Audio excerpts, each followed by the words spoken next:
तो हमारी ईमानदाराना सलाह यही है कि ये फिल्म देखने की जगह कुछ और कर लो। रजाई उधड़कर फिर से सी लो, दीवार को धक्का देकर सरकाने की कोशिश करो, पंखे उतारकर वॉशिंग मशीन में धुलवा लो, बरसात में छतरी लेकर फूलों को पानी दे दो, पानी उबालने की रेसिपी लिख लो, दिल्ली के प्रदूषण में प्रभात फेरी कराओ या ऐसा ही कुछ और। ये सब इस फिल्म को देखने से बेहतर काम है। साल के आखिरी हफ्ते में 1.5 किलोमीटर लंबे नाम वाली फिल्म रिलीज हुई है और देखने के बाद मैं अब तक कंफ्यूज हूं कि फिल्म का नाम ज्यादा इरिटेटिंग था या एक्टर्स का काम।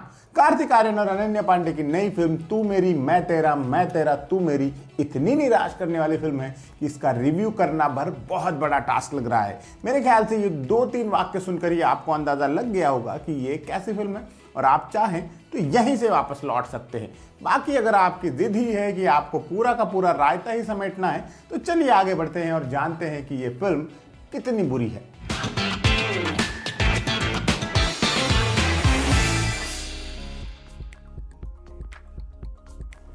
इस लंबे नाम वाली फिल्म का जो प्लॉट है उसे ढंग से समझना किसी एक शख्स के बस की बात है ही नहीं। इसके लिए आपको कई दिमागों को एक साथ काम पर लगाना पड़ेगा। हमें जो दिखा उसकी समरी बता देते हैं। रे मेहरा नाम का एक आत्ममुग्ध स्टड और रूमी नाम की एक असफल लेखिका क्रोएशिया के सफर में एक दूसरे से टकराते हैं।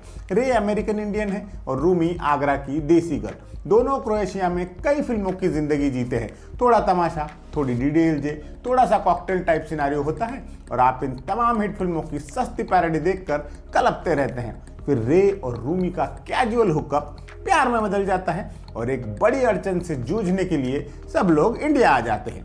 आगे का तमाम रायता हिंदुस्तान की जमीन पर बिखेरा गया है दोस्तों। वो क्या है ये जानने के लिए आपको फिल्म देखनी पड़ेगी, बशर्ते कि आप में इतना रिस्क लेने का जिगरा हो।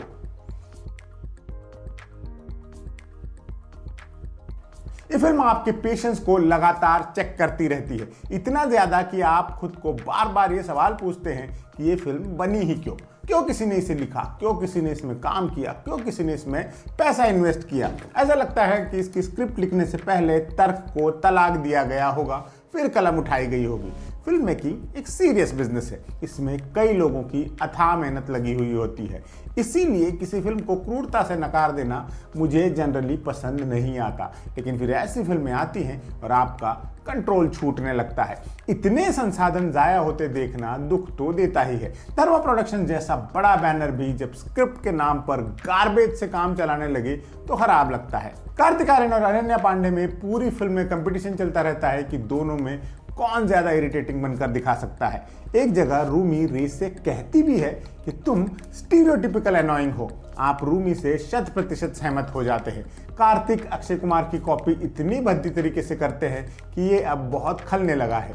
अनन्या पांडे दीपिका लाइट बनने की कोशिश में अपनी ही प्रतिभा से दगाबाजी कर जाती है। कंट्रोल और केसरी चैप्टर 2 देखकर उनसे जो उम्मीदें बंधी थी इस फिल्म में वो सब धूल में मिल जाती हैं। और तो और जैकी श्रॉफ और नीना गुप्ता जैसे दिग्गज एक्टर भी प्रभावित नहीं कर पाते।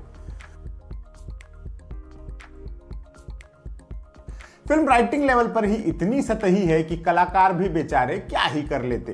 दिवाली पर एक फिल्म आई थी एक दीवानी की दीवानियत। उसमें लीड हीरोइन इंटरवल से जस्ट पहले एक पॉलिटिकल मंच से एक अजीब सी शर्त रखती है जनता के सामने।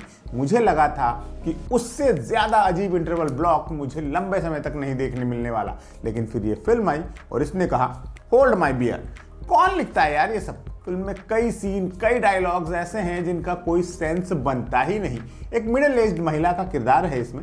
वो कार्तिक आर्यन की बॉडी देखकर जैसे बिहेव करती है वो असहज करने की हद तक फुहड़ लगता है। ऊपर से बेहद घिनौने डायलॉग्स तक बुलवा लिए गए हैं उन महिला से। फिल्म का जो सेंट्रल कॉन्फ्लिक्ट है वो जबरन का पैदा किया हुआ लगता है, वरना उस समस्या के इतने सारे लॉजिकल हल उपलब्ध हैं कि आपको किरदारों के लो आईक्यू पर हैरानी होती रहती है। लेकिन फिर ये बात भी है कि अगर लॉजिक ही लगाया होता तो ये फिल्म बनी ही ना होती। फिल्म में एक डायलॉग है, रे रूमी की किताब पढ़कर उससे कहता है रिव्यू करना था इसलिए पूरी पढ़ी, वरना 10 पेज पढ़कर रद्दी में बेच देता। काश काश यही बात प्रोड्यूसर्स ने स्क्रिप्ट राइटर से भी कही होती, हम लोग इस टॉर्चर से बच जाते।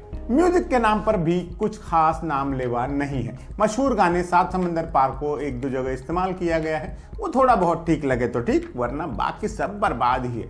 फिल्म में अगर कुछ ढंग का है तो वो है क्रोएशिया के लोकेशंस। इस फिल्म को क्रोएशिया टूरिज्म का एड बनाकर बेचा जाता तो शायद ये ज्यादा प्रभावित करती। कहानी, एक्टिंग, म्यूजिक, डायरेक्शन, हर फ्रंट पर फिल्म मूड खराब ही करती है और मन करता है सांता क्लॉज से इस साल इस फिल्म को गायब करने की ख्वाहिश करके देखा जाए। तो हमारी ईमानदाराना सलाह यही है कि ये फिल्म देखने की जगह कुछ और कर लीजिए।